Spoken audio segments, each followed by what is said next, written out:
Welcome, friends. Welcome to our Bible study. Hello, everyone. I'm Hugo. And I'm Jake. Praise be. Blessed, what a blessed day. I don't know how to do this. You're doing a great job so far. Welcome to the Atheist Bible study on Hugo and Jake, and today we're doing what it has taken 6 years for us to get to, and that is, we're diving into the The New Testament, you goddamn idiot. I had 6 years to get this right, and I fucked it up. Immediately. No. You're done. You have been relegated. I'm Reed guy now. You're done. We're starting the New Testament. I tried to maybe dupe some Christians into sticking around, and you ruined it. You ruined it. So, anyway, today, what we're going to do is we're going to start diving into the Gospels. We're going to do the Gospels as a unit, and then we'll do the other stuff after we have good Gospel knowledge. Because the first books of the New Testament are Matthew, Mark, Luke, and John. In that order, but that's not chronological order. The chronological order is Mark, Matthew, Luke, John. Yep. Mark is between 66 and 70 A.D. Matthew and Luke are between 85 and 90 A.D. And John is between 90 and 110 A.D. So best case scenario, best possible case, it took 33 years to get Mark. Yeah. After Jesus died. And if any of you have not read the New Testament at all, and don't necessarily know what the Gospels are and what sections them off from the rest of the New Testament, the Gospels are the 4 sets of stories, the 4 books that are basically the story of Jesus. It's where we get all the knowledge in the world that we have about the life and times of the person known in the New Testament as Jesus Christ. Yeah. And you have 4 Gospels. 3 of them are known as the Synoptic Gospels, which are Matthew, Mark, and Luke. And those are all considered together because they share many of the same stories. In fact, the stories are sometimes lifted directly from one to the other and then extrapolated upon, which we'll talk about. Looking at you, Luke! And then John is considered a non-canonical gospel because it doesn't take its stories necessarily directly from these. It has some other sources that it's pulling from that are lost. Also, and we haven't gone into this quite yet, so I haven't read ahead, but I mean, I've read this before in not the whole thing, but in Bible class, and I think it's John that more often than not things are like the Parable of Lazarus, for instance, in one of the books, and we'll get there when we get there, but just for kind of I guess context, in one of them, Lazarus actually in real life comes back to life. He's just some guy that Jesus, you're resurrected. And in the other one, it's more of a parable. It's metaphorical. It didn't happen. It's a story to help tell us, give advice about trust in Jesus. So as we go over the 4 Gospels, hopefully what we're hoping to show you is that over time how these stories evolved. Yeah, and that's it. So every time we read this, if it applies, and we'll tell you when we're reading and where we're reading, just like we did with the Old Testament, we should be going Mark, Matthew, Luke, John, in that order when we read stuff. But sometimes, like today, Mark is going to talk about Jesus' life. You guys know the story with the manger and the baby mama drama. And the wise men. So of course, and wouldn't you expect the nearest book, the book closest to the death of the most important demigod to have ever actually walked this earth, because he's also the only one, right? Yeah. The most important person ever. So Mark's got to get it right? Mark's going to nail this. I think so. Mark's going to knock it out of the park. I know the punchline. Here's Mark. We're going to read this nonstop, so buckle in. Mark 1. John the Baptist prepares the way. The beginning of the good news about Jesus the Messiah, the Son of God, as it is written in Isaiah the prophet. This is a reference directly to the text in Isaiah that we read. We read this exact one. I had notes around it. I went back and checked to make sure we did read it. We read it. Go back to that. Not doing it again. Oh, wait. I have to. It's quoted here. I will send my messenger ahead of you, who will prepare your way, a voice of one calling in the wilderness. Prepare the way for the Lord. Make straight paths for him. That's all Mark wrote about the beginning of Jesus, because after that we talk about John the Baptist. So that's over. The manger story is complete in Mark. Check. Our first Bible story in the New Testament. We did it. So next up, Matthew's going to make up some stuff. I think we got to talk about genealogy, though. So we're going to talk about genealogy. We have to talk about the genealogy. In Matthew and Luke. So we actually have to skip forward in Luke. So the first thing in Matthew is actually called the genealogy of Jesus, the Messiah. I'm not going to read every name here for you. You can look it up. It's the first thing in Matthew. It goes from Matthew 1:1 to Matthew 1:16. And then over in Lukey Boy, it's not actually the first thing. He takes him a few pages. I didn't mark the page. It's Luke 3, let's call it 21 to 37. So like, when you go to Ancestry.com, right? Yeah. And they're like, hey, Hugo, here's your genealogy. And then you go to, I don't know, literally any other ancestry place. I don't know one. Do you know one? Familytree.com. That's 23andMe. Is that a thing? They test your chromosomes and tell your genetic makeup. Oh, that's not quite the same thing, but okay, sure. Something like Ancestry. Sure, it's where it actually has like your actual like grandparents. It usually has like, oh, they were on Ellis Island, and you know, I see what you're saying. yeah. Not your genetics, because I'm gonna throw it out there. Probably they didn't have chromosomal mapping. Yeah. Okay, so you'd expect those to be the same, and now I will grant. No Google back then. No DMV. But again, he's the most important person in the universe. Get his family tree right. He's here to save your soul. Could you ask around? Could you even, honestly, by the way, Luke and Matthew, and I guess another preface, the books are technically anonymous. Not necessarily the author was Matthew or Luke or whatever. They're titled that for reasons that we'll get into later. But could you call each other pen pals? I don't know where they're living. I didn't look it up. But like, can we get together and maybe do you know what I think? Do you know what I think right here? What do you think? Are you going to actually get into the genealogy? I was gonna, a little bit. Cool. So you know what I think? What? Here's my before you give evidence for whatever. Okay, go ahead.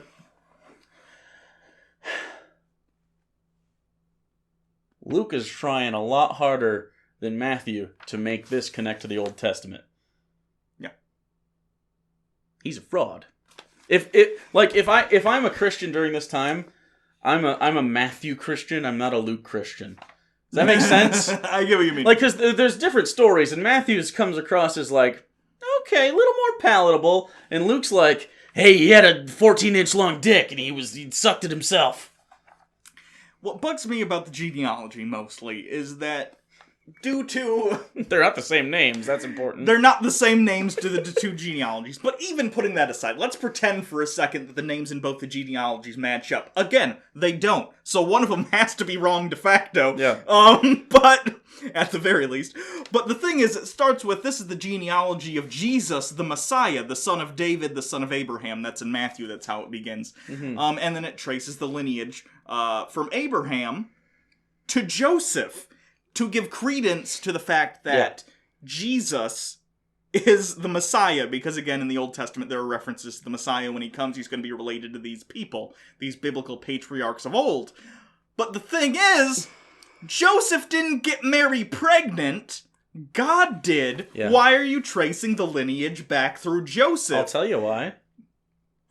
He owned her. Yes, it's because at the time, they didn't understand the minutia of exactly how pregnancy worked. They know that copulation obviously results in babies, but they don't know how it exactly works, so they consider the parentage through the father, regardless of whether or not there's any sort of insemination, because they don't even necessarily know that's the exact process by which it works, or culturally, it's considered more important that his father be Joseph than it is that he actually shares the DNA of Mary, because she is a woman. Well, in Luke, the argument is they make the list of genealogy from her perspective. So starting from Mary working, the son of Heli, the son of Methan. And it goes actually backwards in this one instead of forwards, which is kind of really, really fucking annoying. So in Matthew, it starts with Abraham. In Luke, it ends with God. Like, it literally goes, Noah, son of Lamech, son of Methuselah, son of Enoch, and then all the way to Adam. Yeah. That's, by the way, how, if you're ever wondering how young Earth creationists ever got the number 6,000 years. This is how. Literally, at some point, I forget what it was, a biblical, I guess I'll call him a biblical scholar, that's what they were at the time. Yeah. Went and counted this genealogy back and figured out, like, how old was this person when they died, or how old were they when they sired this kid, or they whatever. used Luke specifically. And they added up all the numbers, and that's how they got the roughly 6,000 year figure. Right. Even though, I don't remember it saying how long Adam lived. Did it say 900? Actually, it did. 900 or all those right? early ones, they give very specific dates, or not dates, but years as to how long they lived, what year of their life they had children, stuff like that. It was so old. From Adam to Noah. It was at least 900 or something. Yeah. We talked about this in, like, episode 5 or so. 930 years. There you go. Not exactly a spring chicken. Noah had his first kid at 500. He had to sow his wild oats first. I get it. Yeah. So, are we going to talk about any more of this genealogy? I don't think so. Honestly, there are so many really good videos out there about the genealogy of this. I'm sure Richard Carrier... Some people may be cringed. It's okay. I'm sure Richard Carrier did something fantastic about it. If not, there's other people that have talked about it at length. That it's like a seminar's worth of information. I'm not here for that. No, I don't want to do it. Okay, not doing it. So we're gonna, because Mark is done, we're just gonna start with Matthew and start actually reading something fun. So here is actually the Bethlehem story with the stars and the shit like that. And I'm not joking. Here it comes. Ready? You buckled? They're buckled. They didn't unbuckle from This is how the birth of Jesus the Messiah came about. His mother Mary was pledged to be married to Joseph. But before they came together, she was found to be pregnant through the Holy Spirit. By the way, that's the evidence they have. Yeah. The evidence they have is they said it happened. Yeah. That doesn't say, like... And then they took her to a trial amongst her peers, and they were like, show me your vagina. And she's like, still got my hymen. How would that... Still got my hymen. Look at it. That's not Get how... your calipers. Got my hymen. That's not how it works. Got my hymen. It doesn't work on Ace Ventura 2 when nature calls rules. It's a real thick hymen. Can we not breathe Heim? That'd be great. Thing. Because Joseph, her husband, was faithful to the law and yet did not want to expose her to public disgrace, he had in mind to divorce her quietly. Like proving it! This is how you get around that. Well, it would have been bad. I think we can agree it would have been bad. Would have been bad. So he was like... I find it interesting, though, that they're like, they had the sense of mind to know, like, it's nicer to do these things in private. Let's not go out into the town square and, like, argue about, potential infidelity. I don't think anyone thinks Joseph is an asshole. No. He's a little bit of a cuck, but that's fine. Do what you want, man. I'm good with that. And not in the, like, MAGA hat wearing way. I mean, he's probably actually a cuck. By definition! Yeah, I mean, like, no, the fetish. Not the frog thing. You guys remember the frog thing? They voted a guy into office. Did you know that? What? But after he had considered this, An angel of the Lord appeared to him in a dream and said, Joe, don't be afraid to take Mary home as your wife because she's got a baby in her and it's from the Holy Spirit for real. She will give birth to a son. You got to name him Jesus because Jesus means stuff. Do you know what Jesus means? What does Jesus mean? Thanks for asking, Joseph. Jesus is a Greek form of Joshua or Yeshua, and it means the Lord saves. I appreciate that you asked. Even though you're in a dream, I appreciate that you had the presence of mind to really discuss this with me. Joseph goes, I don't speak Greek. I'm very confused. Yeah, he might. Okay, so we should talk about that. Because a lot of this was written down in Koine Greek. That's right. Judea and kind of the area where Jesus has a lot of action, all of his action besides the alleged action in Egypt, which doesn't really make any sense to me, but we'll grant it.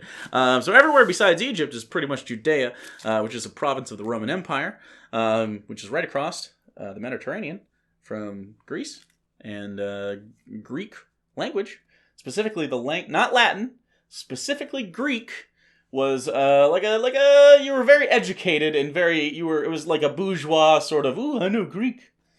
You'd have like olives and shit, and people would come over and be like, ooh, can I listen to you speaking? It's like when someone knows French and they just get laid all the time because they know French. I don't think Joseph would have known Greek. No. He would have been a carpenter, like Jesus was supposed to have been, as it was a trade craft, and I don't think he would have done business with a lot of... Of course not. Of course not, no. His name was Yeshua, by the way. Yeah. Did we mention that? Have we mentioned that? We've definitely mentioned that. I just mentioned it not too long ago. Okay. Yeah. No. So he, like, to his friends, it would have been Josh. Yeah. So if you know a guy named Josh, he's probably a douchebag because his name's Josh, and that just happens every time. But you haven't met Josh Peck. People named Josh. Like, if you think it's weird that, like, you know how like Muslims name their kids Muhammad and stuff. Sure. And like, typically Mexicans, maybe not Spaniards, but I'm pretty Mexicans and other South American, Central American. Jesus, which is Jesus. If you name your kid Joshua, that's that. Yeah. It's the same thing. Yeah. So don't be a fucking weirdo. It's an anglicized version of the Greek version of Jesus. That's just garbage. Language is great.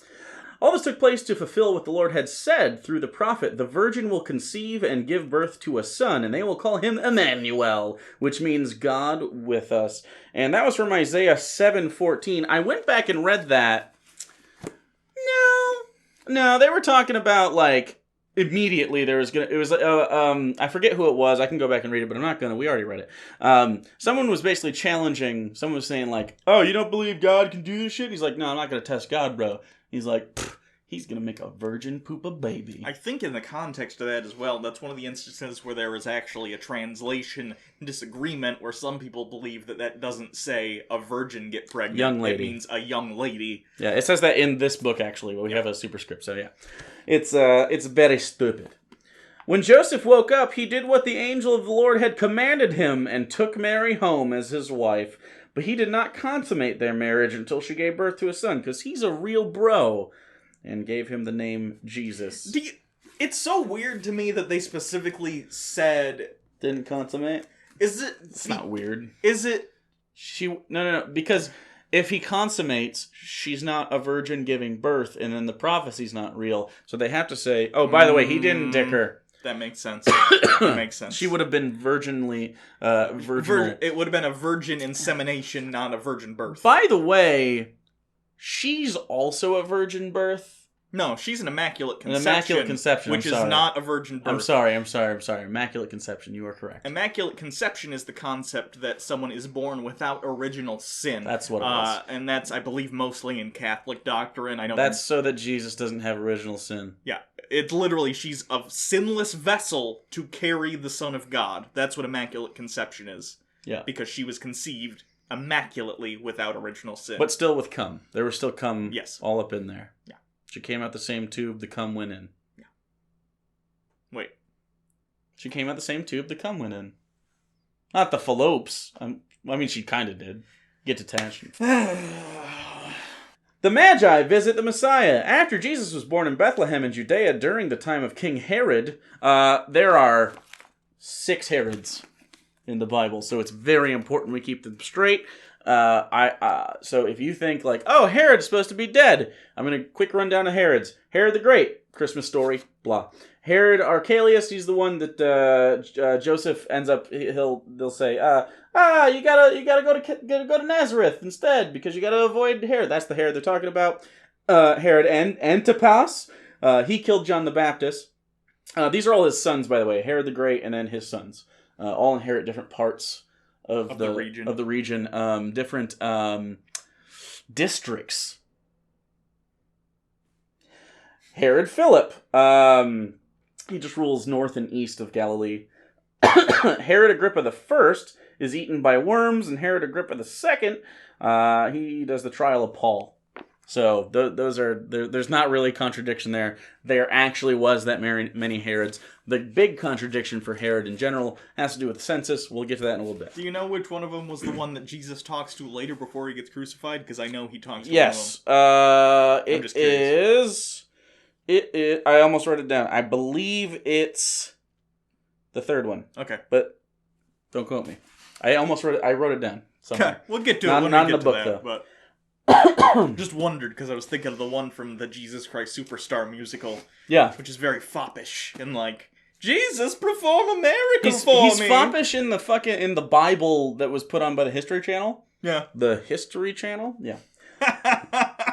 Isn't that the one where Satan people said looked like Obama? People didn't say he looked like Obama. He just looks like Obama. Oh. Yeah. Pawn Stars channel. Anyway. When King Herod the Great heard this, he was disturbed, and all Jerusalem with him. When he had called together all the people's chiefs, priests, and teachers of the law, he asked them where the Messiah was to be born. In Bethlehem in Judea, they replied, for this is what the prophet has written. And then they read the passage from Micah that we just did. I actually, let me talk about this a little bit. Sure. There is, in Micah, which we read before. Do you want me to read it? Real quick, maybe. But you, Bethlehem, in the land of Judah, are by no means least among the rulers of Judah, for out of you will come a ruler, who will shepherd my people Israel. See, that's actually a little bit of a misquote, because it actually says, but you, Bethlehem Ephratah, though you are small amongst the clans of Judah, out of you will come one who will rule over Israel, whose origins are from ancient times. That's not a little bit of a misquote. That's just a misquote. It's a misquote. And also, it's talking about... Oh, God. It goes on to talk about specifically this person is supposed to rise up and take on Assyria. It's very specifically talking about, in Micah, it's a prophecy about a military commander or a military leader of some sort rising out of the ranks of the people of Bethlehem. A la David. Not literally the geographic location, but the tribe that lives there, people coming out of that tribe. That's how it's worded. Hey, Hugo! Is Assyria okay, or did Jesus destroy them? Okay, Jesus had nothing to do with Assyria, not in the way that this prophecy makes it sound like the person. You're a heretic! Because, yes, I am. This entire prophecy is like, he's gonna come and destroy Assyria, and we'll be fine. Clearly, because at the time when the prophecy was written, Assyria was number one, like, do you know, concern. Actually, it's funny. The people in charge of Assyria at this time are the bad guys in this story. Rome is in charge of Assyria right now. Yeah, but it's not the Assyrians. It's not. That's the point. It's like Assyria's in the same boat. They're still Assyrians. By the way, there were Assyrians got basically conscripted. Not all of them. Many Assyrians got conscripted into the Roman army. Yeah. And went so far as England. We just read about that, like Hadrian's Wall and stuff like that. Right. But in that scenario, Assyria has been taken over and occupied in the same manner Israel is. So, yes. The prophecy is not about Jesus. They retrofitted that prophecy onto Jesus later because they're like, we need some way to... Right, but by the way, this isn't even prophecy fulfilled because the empire, the Assyrian Empire, that ended 605 years before Jesus was born, allegedly born. So I mean, like, unless me being like when I was born, I was born in June, so therefore, and although I was born in 88, I successfully landed on the beaches of Normandy and stormed them Prophecy fulfilled, bitch. If you can get 3 other people to say that also happened, I believe you. And write it down. Yeah. Okay. Then Herod called the Magi secretly and found out from them the exact time the star had appeared. That's... I don't know what this actually means. I've never actually heard a counter-argument. They always say, like, kind of like the North Star. But, like, stars don't... You know what I mean? Like, stars don't stop over top of huts. There isn't really a justification for this other than it comes from a people who did not understand what stars were. Maybe a flare? As far as they were concerned, stars were points of light in the sky. It's not that ridiculous to think. From their perspective, especially if you're, like, looking at the night sky and you see shooting stars sometimes or whatever, which are just, like... No, but they follow the same star twice, so it's not... So it's a fixed point. But I'm saying... Not that... See, I've heard about the story where it's moving, though, too. No, I know. That's what I'm saying. Like, they go twice. Yeah. So it's either got to be fixed or it travels around. That's what I've heard. But I've never. More often. But there's that's not written down. I don't. It doesn't say that at all. It's just like what Christians are like. I don't know what that star do. Must have followed it around. That's why I'm talking about it, because it doesn't. It honestly, it's one of those weird things that no one kind of brings up, but it really has no basis in reality whatsoever. Like, and not just like a haha, I'm an atheist fedora. I mean, it's not even written down. Like, there's not an argument for it. There's not like counter apologists. I don't get it. It's a weird star thing. After they heard the king, they went on their way, and the star they had seen when it rose went ahead of them until it stopped over the place where the child was. See, there it is. It's moving. Yeah, but it like, went over the place. But it rose, implying like it just fucking like the earth moved. Yeah. Again, which is like a fixed point. The justification is just the way I look at this. It's literally just people who don't understand how stars work. They're just imagining a magical star that moves around. I know, but they don't ever mention that star in other, like, it's not like, oh, there's the Messiah star. No. You know what I mean? It's so weird. Maybe there was a supernova or something. I don't think so. That'd have been dope, though. That kind of thing lasts for quite a while. Yeah. I actually think next year or the year after that, there's supposed to be some sort of supernova that's going to be visible for about a month or two. Something like that. That's so fucking cool. Then they bring in the myrrh and shit, and it doesn't matter. And then they have to escape to Egypt. When they had gone, an angel of the Lord appeared. They had gone to the Magi. An angel appeared to Joseph in a dream. "Get up," he said. "Take the child and his mother and escape to Egypt.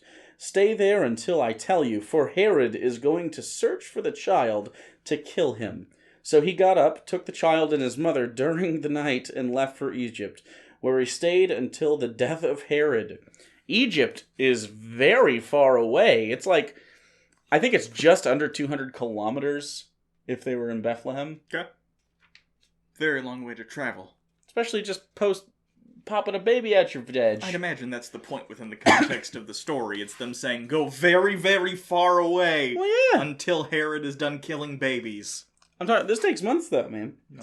When Herod realized that he had been outwitted by the Magi, he was furious, and he gave orders to kill all the boys in Bethlehem and its vicinity who were 2 years old and under, in accordance with the time he had learned from the Magi.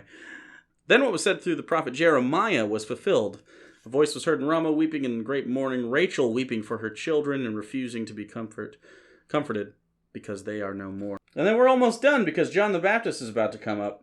After Herod died, an angel of the Lord appeared in a dream to Joseph in Egypt and said, "Get up, take the child and his mother, and go to the land of Israel, for those who were trying to take the child's life are dead." So he got up, took the child and his mother, and went to the land of Israel.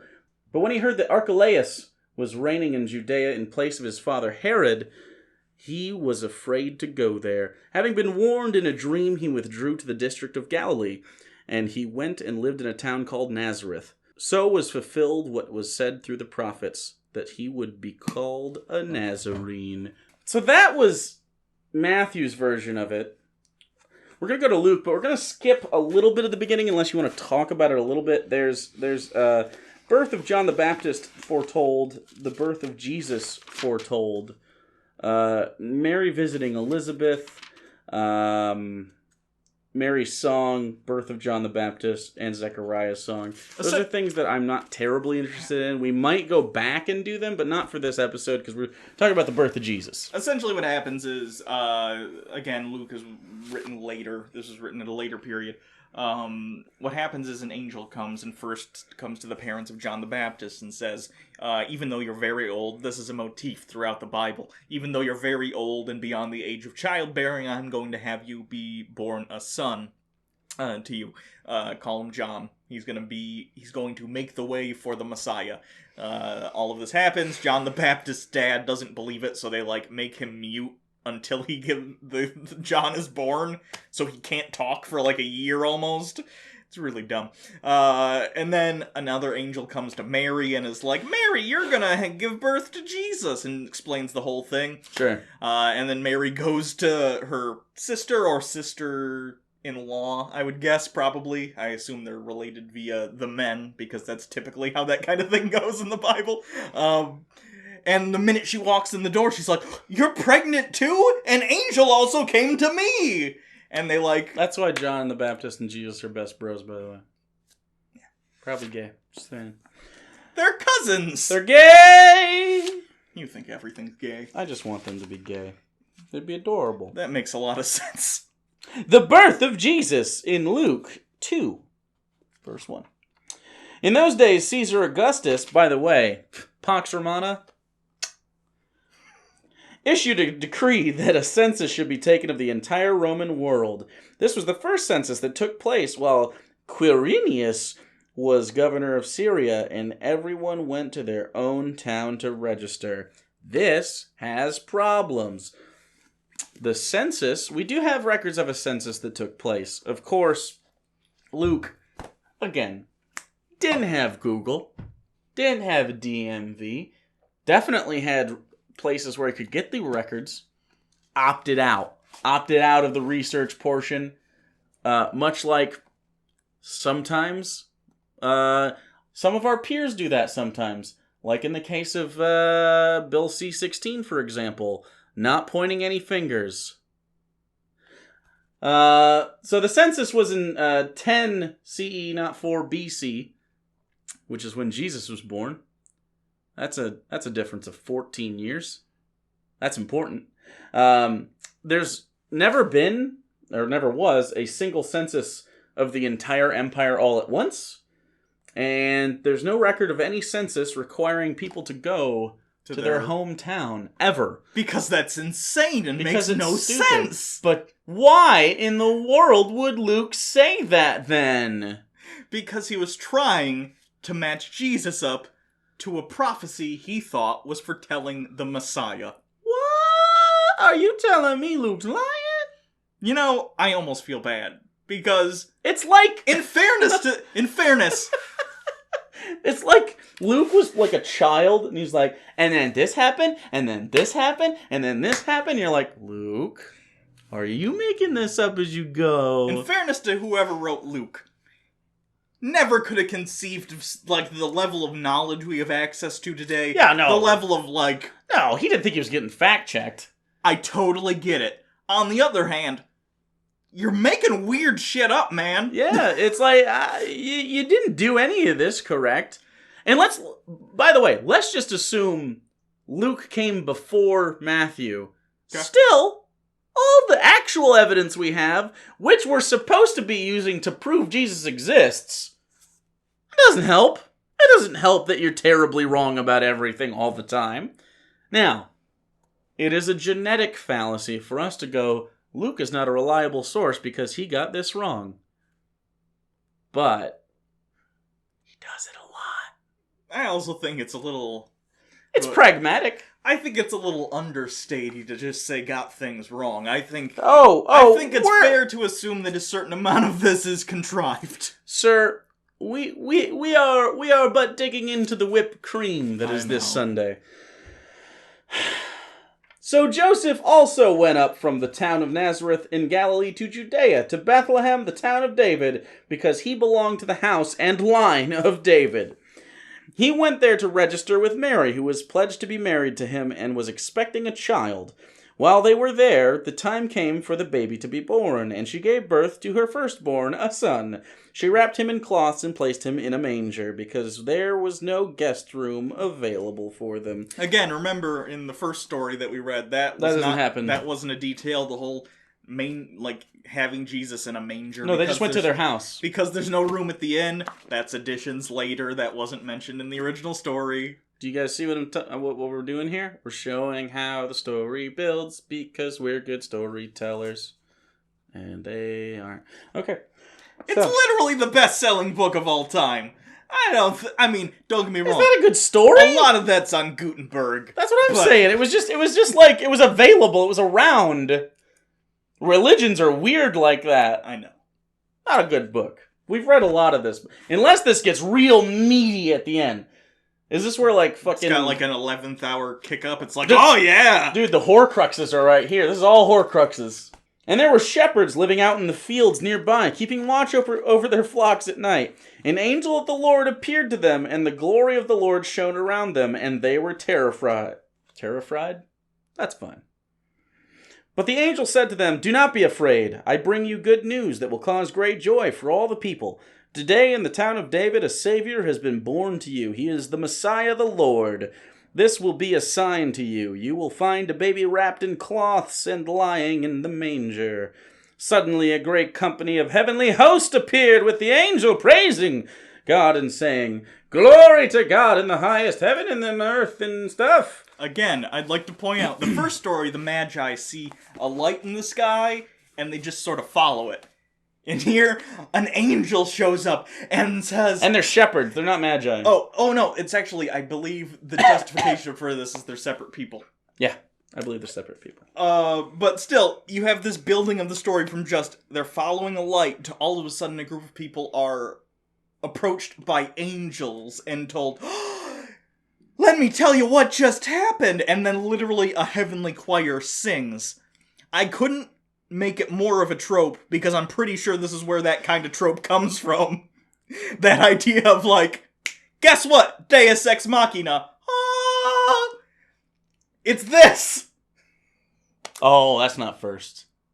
That's not the first one. It's a famous one. Oh, it's definitely a famous one. As Jordan Peterson would put it. It's, in the metaphorical substrate!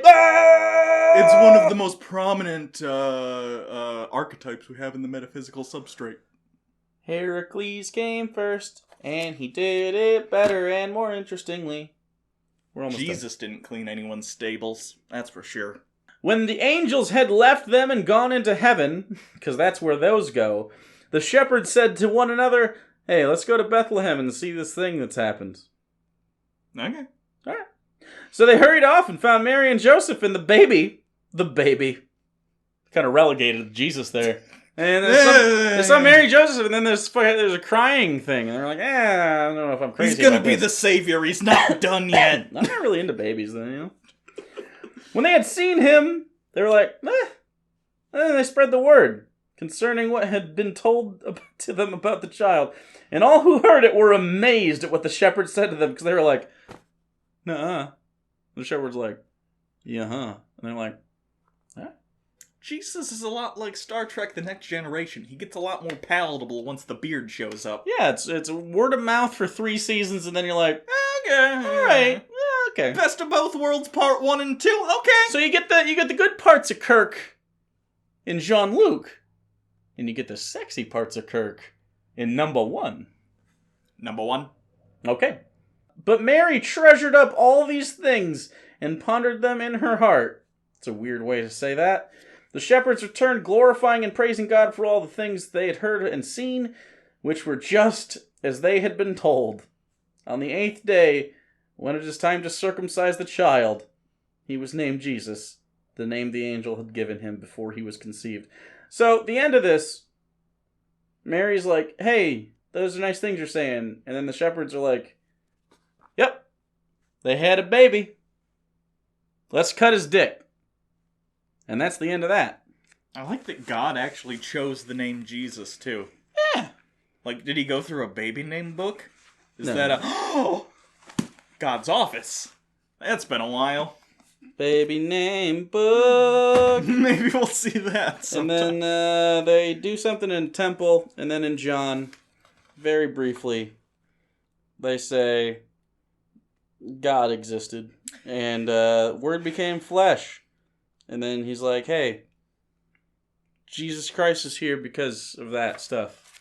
Literally, he doesn't bring any of this up. The real story starts at John the Baptist is like, hey guys, this is the next story we're talking about.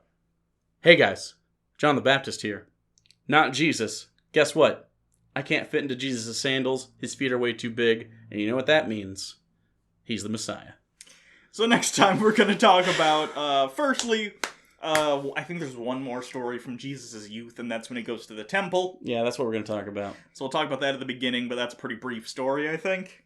It's maybe 4 paragraphs. Something like that. And then I'm sure we'll get to John the Baptist, the actual probably John the Baptist baptizing Jesus. Yeah, we're going to go through all those because they all have their own story about the John the Baptist shit. And then we're really going to have to figure out how many parables we want to cover in between these. Yeah. Because sometimes they jump around, sometimes they're not in the right order. Well, right order, the same order as the first book. Sometimes they just don't exist in the other books. So we'll see what happens. I got to tell you, the further away we get from Mark, the crazier shit's going to get. I think for the parables, what we could do is, for the most part, do them in chronological order as we go, and then if there's any spare ones at the end that don't have comparisons, we can just do a parable episode and knock it out, maybe. Yeah, it'll be good. This is going to be fun. Yeah. This is Jesus. This is what's happening, man. So, I mean, like, right away, first off, we got problems. We got problems right now. Yeah. This is not going to get better. This is only going to get worse. It will only get more jumbled.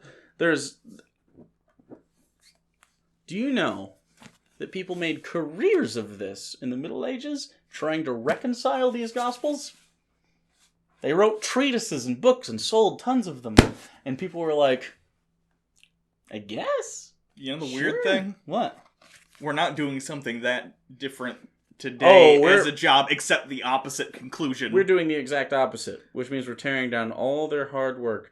Kind of like tearing down a Robert E. Lee monument in front of a courthouse. Whatever, in 1,000 years, some snarky super YouTube, super internet, super neckbeards can discuss us and how we're shit. That's fine. I want it. God, wouldn't it be amazing if we were huge, bigoted pieces of shit in 100 years or something?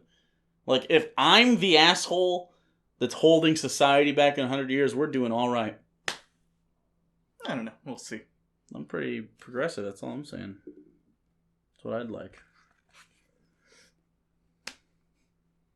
If you find this video in the ashes of civilization and this is the black box, sorry I wasn't literally anything else. Until next time. Oh, we got a bunch of stuff. Follow us on Twitter at PapaBirdJake, me at Hugo Reloaded. Subscribe to the channel and like it and share it. Share it with your friends that need the New Testament in their life. Because, have you heard the good news? I think that's actually the literal translation of Gospels as well. Yeah. Good news. Good news. What was I going to say? Shit. Oh, Jordan Peterson. We're also currently reading Jordan Peterson's 12 Rules for Life and Antidote to Chaos. Yeah. Which is horseshit. So if you want to see us talk about that, we'll probably make a playlist at some point. But until then, there'll be a video. Click it. Patreon, if you want to help support the show. Absolutely. Helps out. And if you're new here, hi. I like you. Yeah, we have a goal at this point. I think it's like either 2,000 or 2,500 a video. 2,500, I believe. We go to the Ark Encounter, which should... It's not a long drive. It's just a little too long. We're going to have to get some spy cameras, too, because... Spy cameras! Because they don't like people making fun of it. And also, we got to do that soon. Otherwise, it's probably going to close because no one's going. Do you watch the Jimquisition? I do. When I said, spy cameras, it sounded like his theme song. It did. Yeah. Anyway, I love you dearly. I don't know, go... Next time you take communion, just grab a handful and see what happens. Are they going to be like, nah, too much flesh? At the church, They hand it to you. My grandparents went to it. They were just oyster crackers, so I don't think they'd care that much. That's dope as fuck. I love oyster crackers. Oyster crackers are good. Oyster crackers are like weird good. Why are they good? You know what's weird? I'll tell a gross story while you go, if you want to go stop this. When I was a kid... If I want to stop this. When I was a kid, I used to eat... I was such a weird kid. I used to like oyster crackers, but I liked them better after they were already chewed. So what I would do is I'd take a handful of oyster crackers and eat them, and then I'd spit it out, let it sit on a plate for a little while, and then I'd pick it back up and re-eat it.